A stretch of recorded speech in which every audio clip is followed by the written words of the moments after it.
Ma sœur m'a accusé de ne pas l'aider financièrement pour son mariage, mais ensuite j'ai découvert que tout cela était une arnaque élaborée. La décision de son fiancé a choqué tout le monde. J'ai 20 ans et j'ai une sœur aînée nommée Jane, qui a 32 ans. Nous avons grandi dans une famille de classe moyenne et nos parents ont toujours essayé de nous traiter de manière égale. Ils ont payé nos études universitaires et nous ont aidés à démarrer nos carrières. Après l'université, j'ai trouvé un emploi dans le marketing tandis que Jane est devenue enseignante. Il y a 5 ans, j'ai pris un gros risque et j'ai créé ma propre entreprise. Au début, c'était vraiment difficile, avec de longues heures de travail et beaucoup de stress. Il y a eu des moments où je me suis demandé si j'avais fait une erreur, mais j'ai persévéré. Peu à peu, les choses ont commencé à s'améliorer. Maintenant, mon entreprise se porte bien et je gagne bien ma vie. Jane a continué à travailler comme enseignante tout ce temps. Elle gagne moins que moi, mais elle aime vraiment son travail et le trouve gratifiant. En regardant en arrière, je peux voir que, même si nos parents ont essayé d'être justes, il y a eu des moments où Jane semblait être la préférée. Quand nous étions enfants, Jane choisissait toujours le film lors des soirées cinéma en famille. Si nous voulions le même jouet, Jane l'obtenait généralement. Maman disait souvent des choses comme « laisse-le à ta sœur, elle est plus âgée ». Ce n'était pas un gros problème, mais ces petites choses s'accumulaient avec le temps. L'année dernière, Jane s'est fiancée à son petit ami Tom et ils ont commencé à planifier un grand mariage pour cet été. Jane m'a demandé d'être sa demoiselle d'honneur, ce qui m'a rendue très heureuse. J'ai immédiatement dit oui, ravie de faire partie de son jour spécial. Il y a environ 1 mois, Jane est venue chez moi. Elle a dit qu'elle avait besoin de parler de quelque chose d'important. Nous nous sommes assises dans mon salon et elle a commencé à me raconter tous ses plans de mariage. Tout semblait très bien, le lieu, les fleurs, la musique. Puis, tout à coup, elle m'a demandé de l'argent. Elle voulait que je paie la moitié de tout le mariage. J'étais complètement choquée. Jane a expliqué que, comme je gagnais plus d'argent qu'elle, elle pensait que je devais aider à payer le mariage. Elle a dit que ce n'était pas juste que j'aie autant alors qu'elle avait du mal à joindre les deux bouts. J'ai essayé d'expliquer que je ne pouvais pas me permettre de payer la moitié de son mariage. Oui, mon entreprise gagne de l'argent, mais je réinvestis la plupart dans l'entreprise pour l'aider à se développer, en plus d'avoir une hypothèque et d'autres factures à payer. Jane est devenue très en colère quand j'ai dit non. Elle m'a traité d'égoïste et a dit que je ne me souciais pas de son bonheur. J'ai essayé de mieux expliquer ma situation, mais elle ne voulait pas écouter. Elle s'est simplement levée et est partie en claquant la porte. Le lendemain, ma mère m'a appelée. Jane lui avait raconté ce qui s'était passé et maman voulait savoir pourquoi je n'aidais pas ma sœur. Je lui ai expliqué ma situation financière, tout comme je l'avais fait avec Jane. Maman semblait comprendre, mais pensait encore que je devais donner de l'argent à Jane pour le mariage. J'ai dit que j'y penserais, mais honnêtement, je me sentais frustrée. Cela me rappelait tous ces moments de notre enfance où maman prenait le parti de Jane. Après y avoir réfléchi pendant 1 semaine, j'ai appelé Jane. Je lui ai proposé de payer sa robe de mariée comme cadeau. Je pensais que c'était un bon compromis. C'était une contribution significative, mais quelque chose que je pouvais réellement me permettre. Mais Jane a refusé. Elle a dit que ce n'était pas suffisant et que je devais payer plus. J'ai dit que la robe était tout ce que je pouvais me permettre et Jane a raccroché. Après cet appel, les choses ont vraiment mal tourné. Jane a commencé à dire à notre famille et à nos amis que j'étais avare. Elle disait que je me souciais plus de l'argent que de la famille. Certaines personnes l'ont cru sans même me demander ma version des faits. Mon cousin a complètement cessé de me parler. Ma tante m'a appelé pour me dire que j'étais égoïste. Je me sentais terriblement mal à propos de toute cette situation, mais je ne pensais pas avoir tort. J'avais travaillé très dur pour mon argent et je ne pouvais pas me permettre de payer la moitié du mariage de Jane.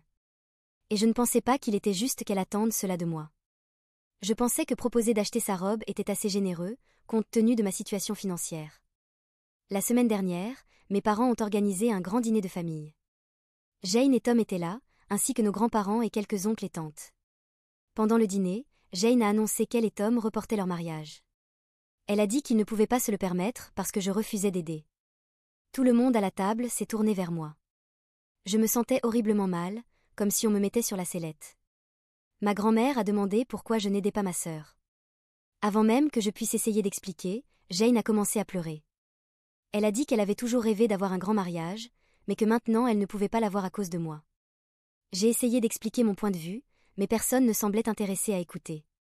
Mon oncle a dit que je devrais avoir honte. Mon grand-père a dit que la famille devait toujours aider la famille. Même mon père, qui d'habitude ne se mêle pas des disputes, a dit que je devrais reconsidérer ma décision. Tout cela me rappelait quand nous étions enfants et que tout le monde prenait le parti de Jane dans nos disputes. Je n'en pouvais plus, alors j'ai quitté le dîner plus tôt. Je me sentais comme si tout le monde était contre moi, comme si j'étais la méchante dans cette situation. Quand je suis rentrée chez moi, j'ai craqué et j'ai pleuré. Je ne savais pas quoi faire ni comment arranger ce gâchis. Le lendemain, j'ai reçu un appel inattendu de Tom, le fiancé de Jane. Il s'est excusé pour tout le drame lors du dîner de famille. Il m'a expliqué que Jane était vraiment stressée par les coups du mariage. Tom a dit qu'il pouvait en réalité se permettre le mariage sans mon aide, ils avaient juste besoin de réduire certains des plans les plus extravagants. Il a dit que Jane s'était laissée emporter par ses plans et attendait trop de moi. Je me suis sentie soulagée après avoir parlé avec Tom. Je pensais que peut-être les choses commenceraient à s'améliorer maintenant que la vérité était révélée. Mais ensuite, Jane a posté sur Facebook à propos de son mariage reporté. Elle ne m'a pas mentionné par mon nom, mais a insinué qu'un membre de la famille l'avait déçue. Beaucoup de gens ont commenté en disant combien ils étaient désolés. Certains ont demandé qui l'avait déçu. Jane n'a pas répondu directement, mais notre cousin a commenté que c'était moi qui avais refusé d'aider. Maintenant, beaucoup de mes amis et membres de ma famille sont en colère contre moi. Ils continuent à m'envoyer des messages en disant que je devrais aider Jane. Certains disent que je ne suis pas une bonne sœur. D'autres me traitent de cupide. Quelques-uns ont même menacé de me couper de leur vie si je n'aide pas Jane avec le mariage. Tout cela est accablant et blessant. Je me sens incroyablement stressée et confuse par toute cette situation. Je ne pense pas avoir fait quelque chose de mal, mais tellement de gens sont en colère contre moi. Parfois, je me demande si j'aurais dû faire plus pour aider Jane, mais la réalité est que je ne peux vraiment pas me permettre de payer la moitié de son mariage et je trouve injuste qu'elle attende cela de moi, surtout sans en discuter d'abord. Cette situation a fait ressurgir beaucoup de sentiments anciens de notre enfance. Je me souviens comment maman prenait souvent le parti de Jane dans les disputes, ou comment Jane obtenait plus souvent ce qu'elle voulait que moi. J'aime ma sœur, mais il semble qu'elle a toujours attendu que je cède à ses désirs, tout comme quand nous étions enfants. Hier, ma meilleure amie m'a suggéré de poster en ligne pour demander des conseils. Elle pense qu'une perspective extérieure pourrait m'aider à voir les choses plus clairement. Je ne sais pas quoi faire ensuite. Je veux réparer ma relation avec Jane et ma famille, mais je veux aussi éviter d'être exploitée. J'ai travaillé dur pour construire mon entreprise et créer une stabilité financière pour moi-même. Je ne pense pas que ce soit juste que Jane s'attende à ce que je mette cela en péril pour son mariage. Je continue de penser à toutes les fois dans le passé où j'ai aidé Jane. Quand elle avait des problèmes pour payer son loyer pendant sa première année d'enseignement, je lui ai prêté de l'argent. Quand sa voiture est tombée en panne l'année dernière, je l'ai conduite au travail pendant 2 semaines, jusqu'à ce qu'elle puisse la faire réparer. J'ai toujours essayé d'être là pour elle, mais cela ne semble jamais suffisant. Toute cette situation m'a fait remettre en question beaucoup de choses sur mes relations familiales. J'aime ma famille, mais j'ai l'impression qu'ils ne comprennent ni ne respectent ma position. Ils voient que mon entreprise va bien et supposent que j'ai des fonds illimités à partager. Ils ne voient pas les longues heures, le stress et les risques financiers que j'ai pris pour en arriver là où je suis. Cela me blesse aussi que Jane ait rendu notre situation publique sur les réseaux sociaux. J'ai l'impression qu'elle essaie de me manipuler en montant les autres contre moi. Je pensais que nous étions plus proches que cela. Je pensais qu'elle comprendrait ma position si je la lui expliquais, mais au lieu de cela, elle a choisi de me dépeindre comme la méchante de l'histoire. Je continue à me demander si je manque quelque chose. Suis-je vraiment égoïste ? Devrais-je faire plus pour aider Jane, même si cela signifie mettre en péril ma propre stabilité financière ? Ou ai-je raison de maintenir ma position et de protéger ce que j'ai travaillé si dur pour construire ? J'espère qu'en partageant mon histoire, je pourrai obtenir quelques perspectives extérieures.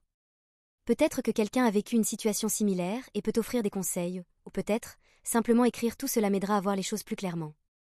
En ce moment, je me sens coincée entre mon amour pour ma famille et mon besoin de me protéger, ainsi que mon entreprise. Je ne sais pas comment avancer à partir d'ici. Après avoir publié mon histoire en ligne, j'ai reçu beaucoup de messages de soutien et de conseils. Beaucoup de gens ont suggéré que je maintienne ma position et ne cède pas aux demandes de Jane. Ils m'ont aidé à voir que je n'étais pas égoïste en protégeant ma stabilité financière. Quelques jours après avoir publié, j'ai reçu un appel inattendu de ma cousine Emma. Emma et moi étions proches quand nous étions plus jeunes, mais nous nous sommes éloignés au fil des années. Elle a dit qu'elle avait vu ma publication et voulait me parler de Jane. Emma m'a dit quelque chose qui m'a surpris. Elle a dit que Jane s'était aussi approchée d'elle pour parler du mariage. Jane avait demandé à Emma une grande somme d'argent, affirmant qu'elle et Tom avaient des difficultés financières. Emma, qui travaille comme infirmière et n'est pas particulièrement riche, s'est sentie sous pression, mais a finalement accepté de donner de l'argent à Jane. Mais ce n'était pas tout. Emma avait récemment découvert que Jane demandait de l'argent à plusieurs autres membres de la famille et amis. Elle ne demandait pas de petites contributions, mais des milliers de dollars à chaque personne. Emma a estimé que si tous ceux à qui Jane avait demandé avaient accepté, elle aurait collecté suffisamment d'argent pour payer le mariage entier 2 fois. J'étais stupéfaite. Je ne pouvais pas croire que Jane ferait quelque chose comme ça. Cela semblait tellement manipulateur, avide et ingrat. Emma a dit qu'elle se sentait utilisée et prévoyait de confronter Jane à ce sujet. Elle voulait m'informer en premier parce qu'elle pensait que je méritais de connaître la vérité. Après avoir parlé à Emma, j'ai fait quelques recherches par moi-même. J'ai contacté quelques autres membres de la famille et amis proches. À ma surprise, beaucoup d'entre eux avaient des histoires similaires. Jane s'était approchée d'eux séparément, racontant à chacun une histoire triste sur la façon dont elle ne pouvait pas se permettre son mariage de rêve. Elle avait fait jurer à chaque personne de garder le secret, affirmant qu'elle était gênée de demander de l'aide. Une de nos tantes m'a dit que Jane avait même insinué que j'avais promis de payer la moitié du mariage, mais que j'avais changé d'avis à la dernière minute. Cela expliquait pourquoi tant de gens étaient en colère contre moi. Jane avait tissé une toile de mensonges, se faisant passer pour la victime et me peignant comme la méchante. Je me sentais blessée, en colère et trahie. Ce n'était plus seulement une question d'argent. Jane essayait activement de monter notre famille et nos amis contre moi. Elle avait menti et manipulé les gens pour financer un mariage extravagant qu'elle ne pouvait clairement pas se permettre. J'ai passé quelques jours à traiter cette information. J'étais partagée sur ce qu'il fallait faire. Une partie de moi voulait confronter Jane immédiatement et exposer ses mensonges à tout le monde, mais une autre partie de moi craignait les conséquences. Malgré tout, elle restait ma sœur et je ne voulais pas détruire complètement notre relation. Après mûre réflexion, j'ai décidé de parler à Tom en premier. Il semblait raisonnable quand il m'a appelé auparavant et je pensais qu'il méritait de savoir ce que sa fiancée faisait. Je l'ai invité chez moi pour parler. Quand Tom est arrivé, je pouvais voir qu'il était mal à l'aise. Il pensait probablement que j'allais essayer de me défendre à nouveau pour ne pas avoir contribué au mariage. Mais quand j'ai commencé à lui expliquer ce que j'avais découvert, son expression est passée de l'inconfort à la surprise, puis à la colère. Je lui ai raconté tout ce que j'avais appris d'Emma, les histoires des autres membres de la famille et les mensonges de Jane à mon sujet. Je lui ai montré des messages de proches confirmant leurs histoires. Tom est resté silencieux pendant longtemps après que j'ai fini de parler. Finalement, Tom a parlé. Il m'a dit qu'il n'avait aucune idée que Jane faisait cela. Il a dit qu'ils avaient discuté de leur budget de mariage, et bien que serré, il a dit qu'ils pouvaient se permettre le mariage qu'ils avaient planifié. Il ne pouvait pas comprendre pourquoi Jane demandait autant d'argent aux gens. Tom a ensuite partagé quelque chose qui a rendu la situation encore plus confuse. Il a dit que Jane lui avait dit que ses parents payaient la plupart des frais du mariage et que c'est pourquoi il pouvait se permettre une si grande célébration. C'était une nouvelle pour moi. Nos parents n'avaient rien mentionné à ce sujet et je savais qu'ils n'étaient pas en mesure de financer un mariage luxueux. En parlant davantage, Tom a commencé à se confier sur d'autres problèmes dans sa relation avec Jane. Il a dit qu'elle avait l'habitude d'exagérer ou de mentir sur les choses, surtout quand il s'agissait d'argent. Il avait toujours ignoré cela comme quelque chose d'inoffensif, mais maintenant il voyait un schéma. Tom a quitté ma maison ce jour-là, semblant préoccupé. Il m'a remercié d'avoir été honnête avec lui et a dit qu'il avait beaucoup à réfléchir. Une semaine passa et je n'entendis rien de Tom ou de Jane. Mais ensuite, tard dans la nuit, j'ai reçu un message texte de Tom. Il était bref. Il a dit qu'il avait confronté Jane à tout ce que je lui avais dit et que les choses ne s'étaient pas bien passées. Il a dit qu'il avait besoin de temps pour réfléchir et qu'il me contacterait. 3 jours plus tard, Tom m'a appelé. Sa voix semblait fatiguée et triste. Il m'a dit qu'après beaucoup de réflexions et plusieurs conversations difficiles avec Jane, il avait décidé d'annuler le mariage. Il a dit que Jane avait admis avoir demandé de l'argent aux gens, mais avait essayé de se justifier en disant qu'elle voulait juste un mariage parfait. Elle ne semblait pas comprendre comment ses actions avaient blessé les gens. Tom a dit qu'il avait réalisé que le comportement de Jane autour du mariage faisait partie d'un schéma plus large de malhonnêteté et de manipulation. Il m'a raconté d'autres cas où elle avait menti ou exagéré les choses, souvent pour obtenir ce qu'elle voulait ou éviter de prendre des responsabilités pour ses actions. Il a dit qu'il ne pouvait pas épouser quelqu'un en qui il ne pouvait pas avoir confiance. J'ai ressenti un mélange d'émotions en entendant cela. Une partie de moi était triste pour Tom et pour la fin de leur relation. Une autre partie se sentait vindiquée. Enfin, quelqu'un d'autre voyait le côté de Jane que j'avais entrevu. Et pour être honnête, une petite partie de moi se sentait soulagée que le drame du mariage soit terminé. Tom m'a demandé de ne rien dire à Jane ni au reste de la famille. Il voulait être le seul à annoncer la nouvelle. J'ai accepté. Je l'ai remercié pour son honnêteté et lui ai souhaité le meilleur. Le lendemain, tout s'est effondré. Jane m'a appelée en pleurant et furieuse. Elle m'a accusée de lui avoir ruiné la vie et d'avoir détruit sa relation. Elle a dit que j'avais monté Tom contre elle par jalousie et rancéure. J'ai essayé de rester calme et d'expliquer que j'avais seulement dit la vérité à Tom, mais Jane ne voulait pas écouter. Elle a raccroché en pleurant encore. Au cours des semaines suivantes, l'histoire est apparue par fragments. Jane a dit à nos parents et à certains de nos proches que Tom avait rompu avec elle à cause de moi, mais elle était vague sur les détails. Mais Tom, fidèle à sa parole, a dit aux gens qu'ils avaient réalisé qu'ils n'étaient pas compatibles et avaient décidé de se séparer. Certains membres de la famille, en particulier ceux à qui Jane avait demandé de l'argent, ont commencé à rassembler les morceaux. Certains se sont excusés auprès de moi pour la façon dont ils m'avaient traité auparavant. D'autres semblaient incertains de ce qu'il fallait croire et ont gardé leur distance avec moi et Jane. Nos parents étaient dévastés. Ils attendaient avec impatience le mariage et étaient surpris par la rupture soudaine. Mais maman, en particulier, semblait perdue. Elle continuait à essayer de réunir Jane et Tom, sans comprendre toute l'histoire. Quant à Jane, elle alternait entre colère et désespoir. Certains jours, elle m'appelait en pleurant et s'excusait, disant qu'elle ne savait pas pourquoi elle avait fait ce qu'elle avait fait. D'autres jours, elle m'envoyait des messages de colère, me blâmant pour tout. J'ai essayé de maintenir les limites, répondant calmement quand je le faisais, mais c'était émotionnellement épuisant. Environ 1 mois après l'annulation du mariage, j'ai reçu un appel surprenant de notre père. Il a demandé si nous pouvions nous rencontrer pour un café.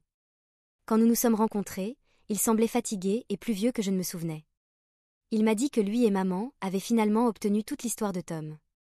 Il s'est excusé de ne pas m'avoir cru plus tôt et pour la façon dont la famille m'avait traité. Papa a également partagé que cet incident lui avait ouvert les yeux sur certains des schémas de comportement de Jane. Il a admis qu'ils avaient peut-être été trop indulgents avec elle au fil des années, prenant toujours son parti et trouvant des excuses pour ses actions. Il a dit qu'il encourageait Jane à chercher une thérapie pour traiter ses problèmes d'honnêteté et d'argent. À mesure que la poussière retombait, je me suis retrouvée à réfléchir à toute cette expérience. Ça avait été douloureux et stressant, mais ça avait aussi mis en lumière certaines dynamiques familiales de longue date. J'espère que, peut-être à long terme, cela conduira à des relations plus saines au sein de notre famille. Jane et moi ne nous parlons toujours pas. Je ne suis pas sûre que notre relation se rétablira, mais je me sens plus en paix avec mes décisions. Je sais que j'ai fait la bonne chose en maintenant ma position et en disant la vérité, même si cela a entraîné des conséquences difficiles. Cette expérience m'a beaucoup appris sur l'établissement de limites, la défense de moi-même et l'importance de l'honnêteté dans les relations. Ce n'était pas facile et les conséquences sont toujours en cours, mais je crois que c'était nécessaire. J'espère qu'avec le temps, la thérapie et les efforts, ma famille pourra guérir de cela et devenir plus forte. Mais je sais aussi que cela exigera du travail de nous tous, en particulier de Jane, pour que cela se produise. Merci.